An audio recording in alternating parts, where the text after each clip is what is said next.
हिमाचल प्रदेश के निचले हिमाचल में पिछले 2 महीनों से बारिश न होने से कोरोना काल में अब सूखे का संकट किसानों को सताने लगा है। बिलासपुर जिले में रबी की फसल की पैदावार लगभग 27,000 हेक्टेयर भूमि पर होती है, लेकिन इसमें से 18% क्षेत्र में ही खेती की सिंचाई की सुविधा प्राप्त है। जिले में पिछले 2 महीने से बारिश न होने से किसानों की खेती पर खतरे के बादल मंडराने लगे हैं, जिससे न केवल रबी की फसल की बिजाई में देरी हुई है, बल्कि इससे किसानों की चिंताएं बढ़ गई है।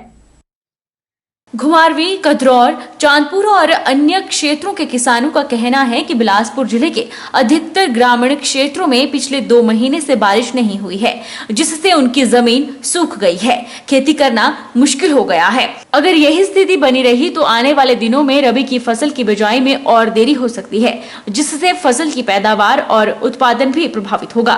किसानों का कहना है कि एक तो पहले चारों ओर कोरोना की मार और अब ऊपर से मौसम की मार उन्हें झेलनी पड़ रही है। गौरतलब है कि बिलासपुर जिले में रबी की फसल की पैदावार लगभग 27,000 हेक्टेयर भूमि पर होती है, लेकिन इसमें से 18% क्षेत्र में ही खेती की सिंचाई की सुविधा प्राप्त है और शेष भूमि खेती के लिए बारिश पर निर्भर है। जिला बिलासपुर में लगभग 2 महीने से बिल्कुल बारिश नहीं हो रही है और सूखे की स्थिति बन चुकी है। तो किसान बहुत परेशान हैं क्योंकि गेहूं की बिजाई भी नहीं हो रही है और जो पशुओं के लिए चारा वगैरह बीजते थे या हरी पत्तियां होती थी वो सब बुरी तरह से खराब हो चुकी हैं। इसलिए सरकार से अनुरोध है कि इसके ऊपर विचार करें और कुछ ना कुछ किसानों को राहत दी जाए। पहले ही जिदा ही कोरोना की मार नाल 5-6 महीने असीं परेशान रहे जी। हुण दोबारा तो फिर मीह नहीं पै रहा जी, इस करके असीं मतलब जिदा ही खेती गेहूं की करते हैं, इस करके बारिश तो बगैर बड़े परेशान है जी। हमारे को पहले तो कोरोना की वजह से बहुत तंग हुए हम। अब बारिश 3-4 महीने से बारिश नहीं हो रही है। अब किसान भाई क्या करें, किसानों को एक बारिश के ऊपर ही सारा निर्भर है। उधर इस संबंध में कृषि विभाग के उपनिदेशक डॉक्टर कुलदीप पटियाल ने कहा कि बिलासपुर जिले में पिछले 2 महीने से बारिश नहीं हुई है, जिसके चलते अभी तक फसल की बिजाई नहीं की गई है, क्योंकि रबी की फसल के लिए जमीन में नमी की जरूरत होती है। बिलासपुर जिले में रबी की फसल की पैदावार लगभग 27,000 हेक्टेयर पर होती है। केवल 18% सिंचित क्षेत्र में फसल की बिजाई हो पाई है। उन्होंने किसानों को सलाह देते हुए कहा कि थोड़ा बारिश का इंतजार करें, उसके बाद ही बिजाई कार्य शुरू करें। जो हमारे पास गेहूं की जो भी किस्में हैं वो सारी जो टाइमली सोन वैरायटी जो 15 नवंबर तक बिजाई की जाती है वही हमारे पास उपलब्ध है। वही किसानों को जो है वो बिजाई के लिए दी गई है। लेकिन अभी जो है बिजाई किसानों ने कुछ एक क्षेत्रों में जो है शुरू भी कर दी है, लेकिन इसकी जो उत्पादन के लिए और जो गेहूं को जितनी नमी चाहिए वो खेतों में अब है नहीं, कम है।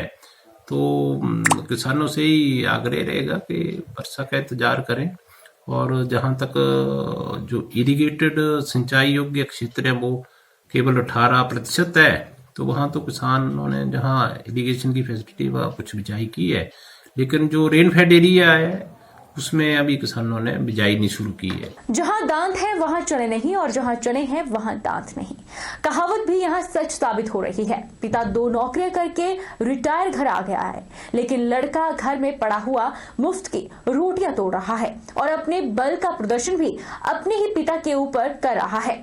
लांगणा पंचायत के क्योना गांव में आज सुबह एक कलयुगी बेटे द्वारा अपने पिता को जान से मारने की कोशिश का मामला सामने आया है। पीड़ित घनश्याम दास ने बताया कि वे 2 नौकरियां करके रिटायर आ गए हैं और लगभग 2 महीने पहले ही एक नौकरी से रिटायर हुए हैं। बेटा विक्रम सिंह कई बार उन्हें कमरे में बंद करके उनके साथ मारपीट कर चुका है। इसके बारे में वे पुलिस में भी शिकायत दर्ज करवा चुके हैं, लेकिन कोई ठोस कार्रवाई अमल में नहीं लाई गई है, जिसके कारण उनके बेटे का हौसला दिन प्रतिदिन बुलंद होता जा रहा है। पीड़ित घनश्याम दास ने बताया कि जब सुबह चाय बना रहे थे तो लड़के ने पीछे से आकर रस्सी को उनके गले में डाला और घसीटता हुआ ऊपरी मंजिल से निचली मंजिल की सीढ़ियों से गौशाला की तरफ रगड़ कर ले गया, जिसके कारण उनके कपड़े फट गए और पूरे शरीर में काफी गुमचोटें आई हैं। उन्होंने कहा कि पुलिस प्रशासन बेटे को पकड़ कर ले जाए या फिर कहीं और उनके रहने का इंतजाम कर दे।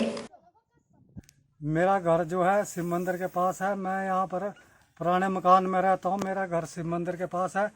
मैंने मैं सुबह उठा तो मैं पीने के लिए पानी गर्म कर रहा था। मेरा लड़का जो है वो मेरे नियंत्रण से बाहर है। वो सुबह आया और रोज रोज आता है और धमकाता है और हर कुछ बोलता है, गंदी गंदी गालियां देता है।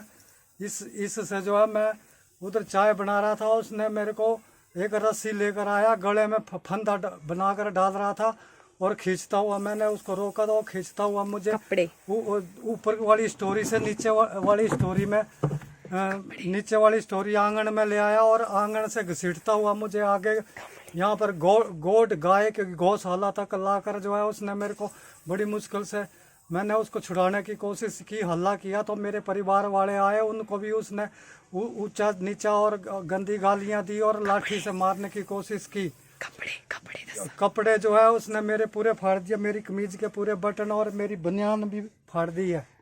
विश्व धरोहर में शामिल ऐतिहासिक कालका शिमला रेलवे मार्ग आज 117 साल का हो गया है। 9 नवंबर 1903 को कालका शिमला रेल मार्ग की शुरुआत हुई थी। अपने 117 वर्षों के सफर में यह रेल मार्ग कई इतिहास संजोए है। पेशक रिपोर्ट।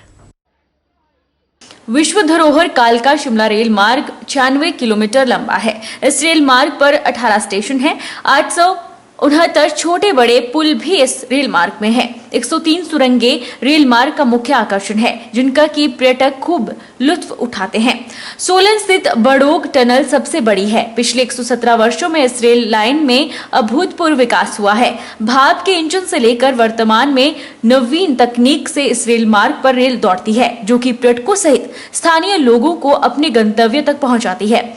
स्टेशन अधीक्षक सुरेंद्र परमार ने इस धरोहर के बारे में जानकारी देते हुए बताया कि यह रेल सेवा आज 117 वर्ष की हो गई है। उन्होंने बताया कि इसका स्वर्णिम इतिहास रहा है। उन्होंने बताया कि कभी ट्रैक पर स्टीम इंजन दौड़ा करते थे, वहीं अब डीजल इंजन ने इसकी जगह ले ली है। स्टेशन अधीक्षक ने बताया कि 117 साल के इतिहास में कई बदलाव इस रेल मार्ग और ट्रेनों में आए हैं। उन्होंने इस रेल लाइन के बारे में कई बातें बताई। इसकी शुरुआत 9 नवंबर 1903 को हुई थी और आज ये जो है पूरे 117 वर्ष पूरे हो चुके हैं। ये जो कार्यकाल, ये जो 117 वर्ष है वो स्वर्णिम माने जाते हैं। कालका शिमला जो ट्रैक है, ये जुलाई 2008 में इसे विश्व धरोहर का दर्जा दिया गया।